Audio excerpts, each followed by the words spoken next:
সুপ্রিয় দর্শক, এইমাত্র পাওয়া রাতের সংবাদে আপনাদের স্বাগতম। শুরুতে জানাবো সংবাদ শিরোনাম।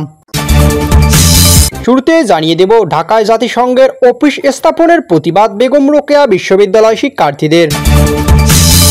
আরও জানিয়ে দেব ছাত্রদল সেক্রেটারি বললেন জামায়াতে আমির মব সৃষ্টিতে ব্যস্ত, থাকছে বিস্তারিত প্রতিবেদনে। এবং সর্বশেষ জানিয়ে দেব গাজীপুরে স্ত্রীর ওয়ারিশের সম্পত্তি দিতে অস্বীকার করায় শ্যালককে গলা কেটে হত্যা।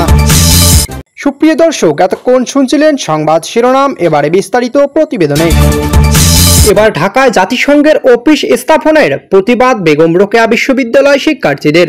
ঢাকা জাতিসংঘ মানবাধিকার কমিশন অফিস স্থাপন জঙ্গি নাটক, সমকামী ও ট্রান্সজেন্ডারদের বৈধতা দেওয়ার চেষ্টা এবং যৌনকর্মীদের পেশা হিসেবে স্বীকৃতি দিয়ে সরকারি ভাতা দেওয়ার প্রতিবাদে মানববন্ধন করেছেন বেগম রোকেয়া বিশ্ববিদ্যালয় শিক্ষার্থীরা।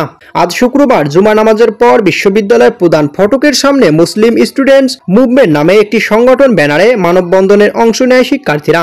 মানববন্ধন শিক্ষার্থী জাহিদ হাসান, মনিরুল ইসলাম, আরাফাত আবির মোহাম্মদ মাইন বক্তব্য রাখেন। তারা বলেন, বর্তমান ইন্টারিম সরকার 90% মুসলমান বাংলাদেশের পশ্চিমা এজেন্ডা বাস্তবায়নের উদ্দেশ্যে জাতিসংঘের মানবাধিকার অফিস স্থাপন করতে চাইছে। বাংলাদেশে প্রকৃত অর্থে কোনো মানবাধিকার লঙ্ঘন ঘটনা হয় না। এছাড়াও হাসিনার স্টাইলে জঙ্গি নাটক করে আবারও দেশে ফ্যাসিজম কায়েমের অপচেষ্টা চলছে। আরও বলেন, সমকামী ও ট্রান্সজেন্ডারদের বৈধতা দিয়ে সমাজে অস্থিরতা তৈরির চেষ্টা করছে এই ইউনূস সরকার। এছাড়াও যৌনকর্মীদের ভুল পথ থেকে সঠিক পথে আনার পরিবর্তে সেটাকে পেশা হিসাবে বৈধতা দিয়ে নারীদের অসম্মান করা হচ্ছে। এসব বন্ধ না করলে শিক্ষার্থীরা আবারও রাস্তায় নামতে বাধ্য হবে। এদিকে ছাত্রদল সেক্রেটারি বলেন জামায়াতে আমির মব সৃষ্টিতে ব্যস্ত।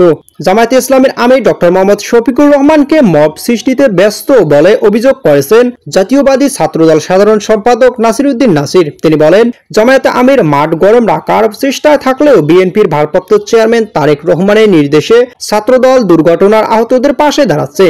এদিকে রাজধানীর জাতীয় বার্ন ইনস্টিটিউটের মাইলস্টোন স্কুল অ্যান্ড কলেজে বিমান দুর্ঘটনায় আহতদের জন্য প্রয়োজনীয় চিকিৎসা সামগ্রী হস্তান্তর করে ছাত্রদল। বিএনপির ভারপ্রাপ্ত চেয়ারম্যানের পক্ষ থেকে এসব সামগ্রী গ্রহণ করেন ইনস্টিটিউটের আবাসিক সার্জন ডক্টর শাওন বিন রহমান। এ সময় নাসির উদ্দিন বলেন, দুর্ঘটনায় পরে ছাত্রদল 3টি অ্যাম্বুলেন্সে সরাসরি মাইলস্টোন কলেজে গিয়ে আহতদের উদ্ধার এবং চিকিৎসার ব্যবস্থা করে। হেল্প ডেস্কের মাধ্যমে অভিভুক্ত কাজ করে যাচ্ছে ছাত্রদল। ছাত্র সংগঠন হিসেবে আমাদের সামর্থ্য অনুযায়ী আমরা কিছুটা সহযোগিতা দিতে এসেছি। এদিকে গাজীপুরে স্ত্রীর ওয়ারিশের সম্পত্তি দিতে অস্বীকার করায় শ্যালককে গলা কেটে হত্যা। গাজীপুর মহানগরীর কাশিমপুর থানাধীন বারেন্ডা উত্তরপাড়া গলা কেটে হত্যার 2 দিনের মাথায় রাজমিস্ত্রি জামান মিয়া হত্যাকাণ্ডের রহস্য উদ্ঘাটন করেছে গাজীপুর পিবিআই পুলিশ। একই সাথে এই হত্যায় জড়িত নিহত জামানের ভগ্নিপতি জালালকে গ্রেপ্তার করা হয়েছে। গ্রেপ্তার জালাল জিজ্ঞাসাবাদে পুলিশকে জানান, ওয়ারিশি সম্পত্তি দিতে অস্বীকার করায় শ্যালক জামানকে তিনি গত বুধবার সকালে গলা কেটে হত্যা করেন। সংবাদ বিজ্ঞপ্তিতে এই হত্যাকাণ্ডের রহস্য জানায় Gazipur police bureau of investigation PBI.